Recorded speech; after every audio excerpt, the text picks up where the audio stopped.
Welcome to Throw Off the Lines, the podcast where we navigate life's changes, explore new horizons, and embrace the journey. I'm your host, Stephanie York, an executive coach with a passion for charting new courses on the water and in life. Ready for some total change? Let's dive in. Hi there, and welcome to the Manifestation series. This is number 6 in our series. It's the last one, and it's a little bit fluffier than the others, so I want to talk about universal connection, manifestation through oneness. And, for a long time, again, my logical brain did not like the fluffiness of this, but I think that you can see the progression through the now 6th episode about how this is a neuroscience action-based manifestation program. But we have to realize that when we're asking for stuff to come into our life, we are not manifesting alone. We can't get most of the things that we want if we're trying to find things to come into our lives. We can't do a lot of that on our own.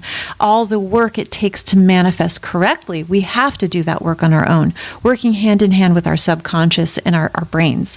Your thoughts are energy, and intentions are connected to a greater whole. The people around you, the energy of the universe, and the field of possibility that exists beyond the self, beyond this moment, beyond me.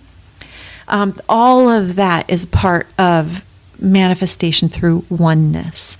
So in this episode, we are going to explore how universal connection is both the source and the amplifier of true manifestation. Even though we're very science-based, there's that bridge between science and spirituality. So some of this may sound or feel fluffier and not grounded as much as earlier episodes, and that's perfectly fine. I'm a pretty logical person. I like the fact-based, but I've seen things manifest before I even knew what manifestation was.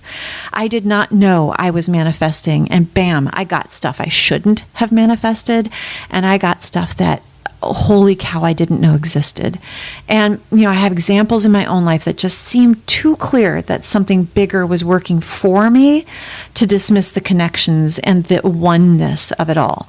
With that being said, I do not think that allowing ourselves to expand our thoughts and embrace the idea we're all connected is a bad thing, that this is the driving force that can bring us to what we want, especially when it's aligned with our true authentic selves. So if you're doing that internal work and you're feeling really good about yourself and you're manifesting things that are morally and ethically aligned with you, it just feels natural to reach out into the world. And I'm smiling when I walk around. And every time I go and I meet a new person, it's a happy little gift. People are so wonderful. And when you're happy and they're happy back, I get little unique experiences, petting dogs and talking to people about who are you, and the most amazing stories. And when we strive to be better, healthier, and bring into our lives good things through ethical it can only be for the greater good and help us with our own journey. So this series, the whole series, is inspired by the book The Source by Dr. Tara Swart. Her link is down below in the show notes. Today, we're exploring one of the most powerful forces behind it, that universal connection. So everything is connected, from your neurons to the people you meet to the unseen currents of energy moving through this world. As I studied at college many years ago, I was amazed how all the different coursework that I was doing over the 4 years somehow seemed interconnected. It was one of the great epiphanies I had because I studied such a variety of things on a really high level, but everything is connected. So Dr. Swart says, when you understand you are connected to everything, you stop trying to force outcomes and you start becoming a part of the flow. So let's get to some of the science behind this interconnectedness. Neuroscience of interconnection. So mirror neurons. Your brain responds to others' emotions and their energy and intentions, and our neurons bounce off the energy of other neurons. And you've probably felt just an energy around certain people and a connectedness when you're in the flow and you're open to it. And if you haven't, wait till you do. It's amazing. And then we want to talk about that reticular activating system again, the RAS. The more you believe in connection, and that's getting us back to faith and hope.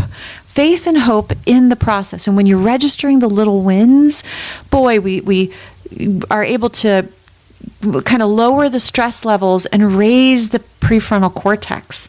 And when, again, the hope in front, the brain fires on possibilities again when this happens, and bringing science and spirituality together. So that energy psychology, emotions have a frequency. You can feel someone's anger. I can. You can sense a person's emotional availability when they wear their heart on their sleeve.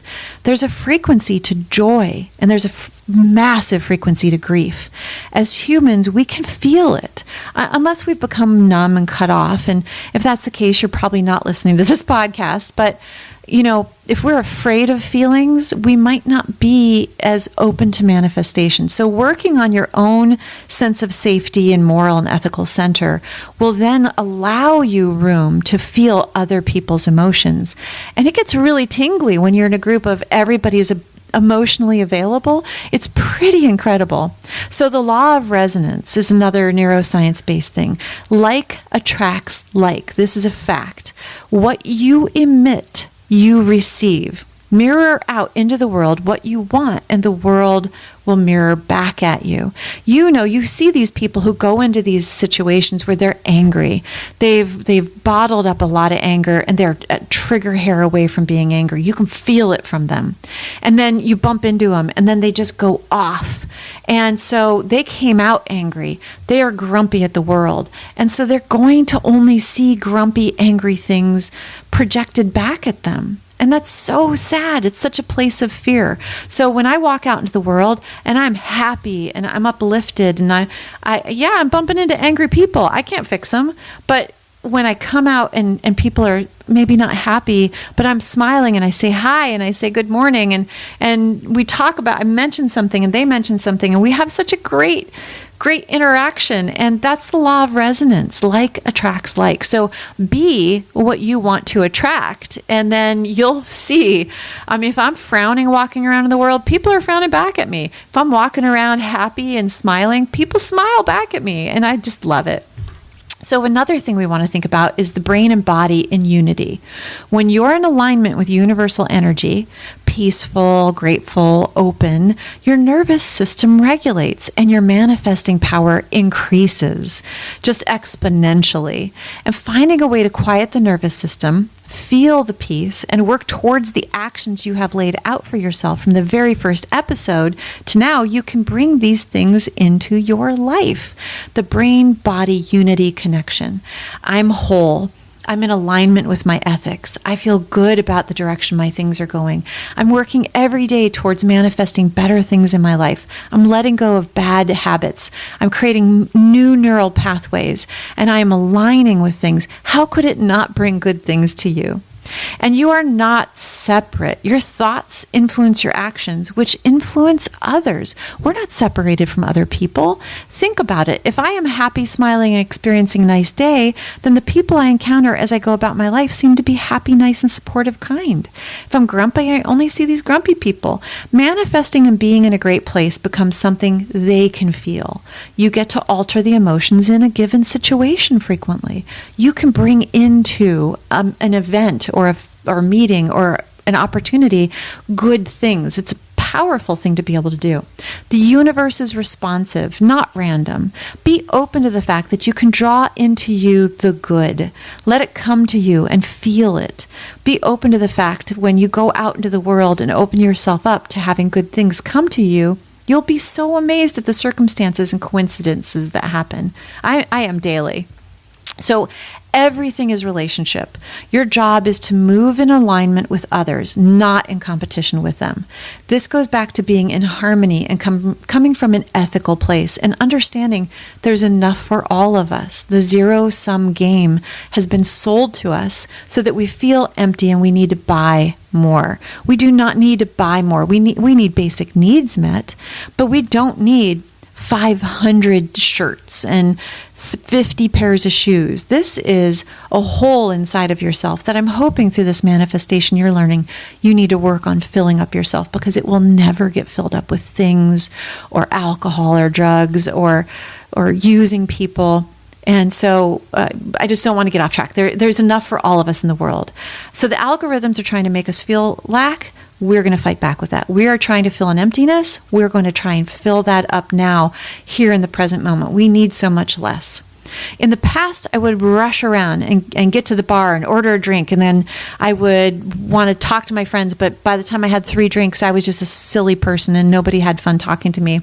And so now I will go to, I'll go meet friends at a bar, and I get a non-alcoholic drink, and I sit there and I'm really able to engage. I hear the music. I see the people having fun. I'm able to engage with my friends. I'm not rushing to get the next drink. I'm not trying to cover up something or escape something. I am so happy in who I am and being in that moment that it makes me happy. Another thing, grab new clothes for a party made by the same group of friends over and over. And, hey, it's a costume party and we have 5 of these a year, and I got to go buy new clothes. I got to go spend more money. I got to go do this thing.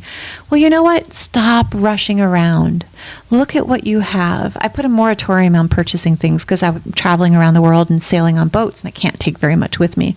And I'm really happy. It's so freeing when I say I can't buy. I go places with friends that we're in knick-knack shops, and they're like, oh, this is cute. You should get this. And I say, nope, I'm not allowed to buy anything right now. I don't want to buy anything right now. I have everything I need. So when I go to an event, I go through my clothes and I borrow stuff from my daughter, but I'm not buying more stuff. I have stuff. And thankfully, styles have relaxed, so I don't have to be with the current trends. Well, I don't care. So when I stopped worked on myself and I started to grow inward, I found I wanted to sit in the sun, float on the water, meet friends for coffee, and get to know them. And I didn't have to rush to go get something else. And when I would meet them, I was already fulfilled when I showed up. I didn't worry about what I was wearing. I didn't worry about how people perceived me. I don't care if people judge me. And I'm having so much more fun, and I'm loving my interactions with people. I don't have time to waste. The world is amazing. I don't need much more, less and less to make me happy. So ways connection shows up, synchronicities are better known as signs. I think these are huge. And when you start to align yourself and work on this, you're going to start seeing synchronicities. It's crazy what pops up. Once you start to believe in the process, work on those new neural pathways, you'll see things coming together from nowhere. And you're in tune now with positive things. You see signs. Maybe you want a new job, you have taken actions, and then after some time of continued work, you have a job offer dropped in your lap that's not only exactly what you wanted, but better than you had hoped. You are doing inner work and going about your life in awe, being kind, working on your internal dialogue, and you are living and breathing happiness and feeling so good that people see you and they think, you'd be perfect for this thing.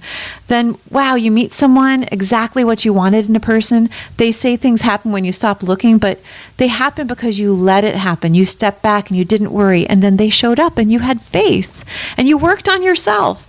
I mean, if you want somebody who's healthy and happy and whole, you have to be somebody who's healthy, happy, and whole. You don't want to be a mess and then meet the perfect person, and then they look at you and you're a mess and they don't want to be with you. You can't waste time. Start building on that internal work. So other signs and things, unexpected help or unexpected conversations.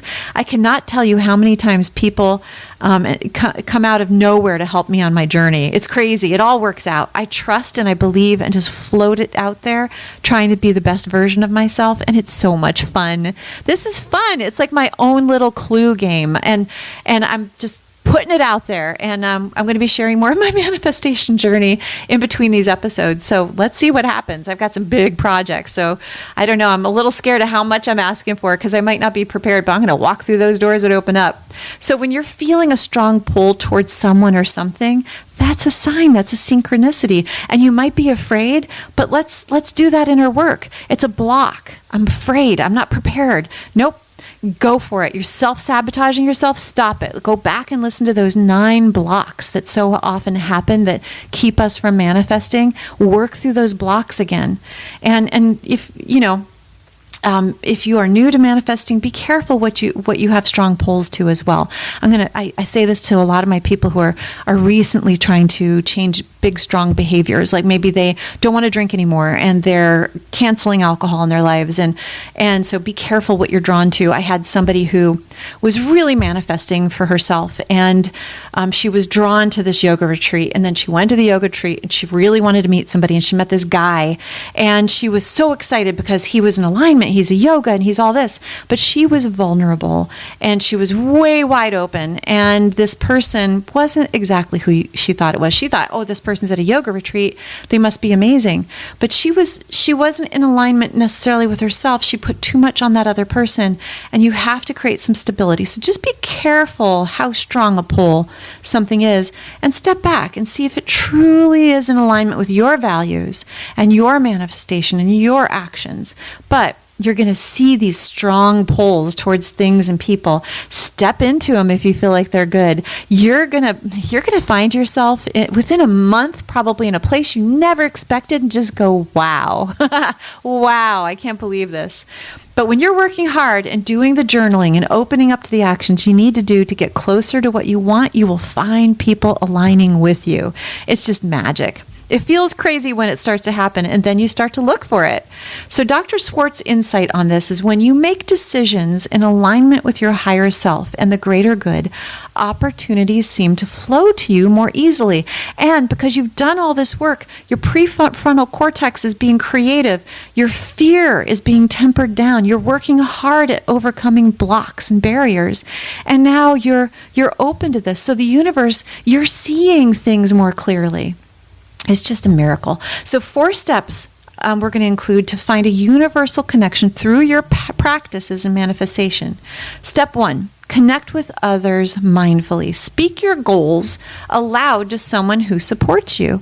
And let it out there. Make it known, because you never know who they know or what they know to do.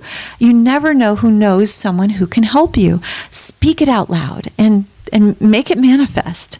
Number 2, send out clear, energetic signals. Think, I am open to aligned connection. That's a mantra. Do a little dance. I'm open to aligned connection. Turn on some music. Dance around your room. Go for a walk. Go out and say, I'm open to aligned connection. Go to a networking event. Go to a meetup event and say, I'm looking for somebody here who does pottery, has a kiln. I'm looking for somebody, whatever your manifestation is, just get out there and open yourself up. Act from love, not scarcity. There's so much out there right now. Step 3, use visualization of interconnection. So we're visualizing on our vision board. Visualize your desire as already happening within a web of people, places, and events that you're already in contact with. Get out there, meet more people. Get out there and spread your wings. And then visualize your needs being met in that web of people. It's all this visualization. Maybe put a web up on your vision board. I don't care. See yourself receiving, not alone, but as a part of a chain of giving, receiving, and growing. It's that connection to the oneness. How can I help somebody? Oh, I have a bunch of this. I can give somebody that. Oh, I'm feeling really good. I made a big pot of soup. I'm going to see if any of my friends need some soup. I'm going to go over and give some soup. And my friend has a friend who can help me with my podcast. This amazing person I just met at this networking event can't really help me with anything, but I want to interview them on my podcast because I think my listeners could really learn from this person. It's just amazing how it's going to work. So always come from love and visualizing. And then gratitude strengthens that connection. I really love, knowing that we have everything we need and being thankful for what we have. Again, it's the love.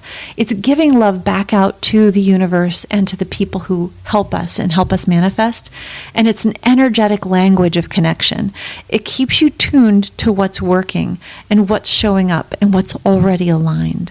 And when you're grateful, your prefrontal cortex opens up and you come from love, and then people see that and they're like, I want a piece of that. I want to be a part of that love and that feeling. And it's pretty awesome. You don't have to walk around like a hippie and peace, love, but if you are coming at business from a place of love and authenticity and your core values, and you're just going to have such great connections. So here's a reflection prompt. You can write this down in your journal. Where in my life am I trying to manifest in isolation? Am I manifesting in a place that I'm isolating myself? Am I opening myself up to new things?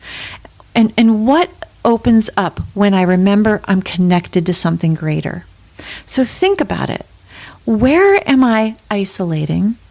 And what opens up when I remember I'm connected to something greater? And really play through that in case you're struggling to get out there, because there's a lot of imposter syndrome. I have a whole episode on imposter syndrome, and there's a lot of fear. I have an episode on fear, and I have an episode on change, and I have an episode on resilience and self-talk. But what I really want you to sit with is, am I holding myself back because I'm isolating? Is this move scaring me? If it is, you need to do more meditation, more journaling to calm your core amygdala, and then to open up that prefrontal cortex and keep chipping away at it. And I have a lot of clients that I talk to who are scared to go to a networking event.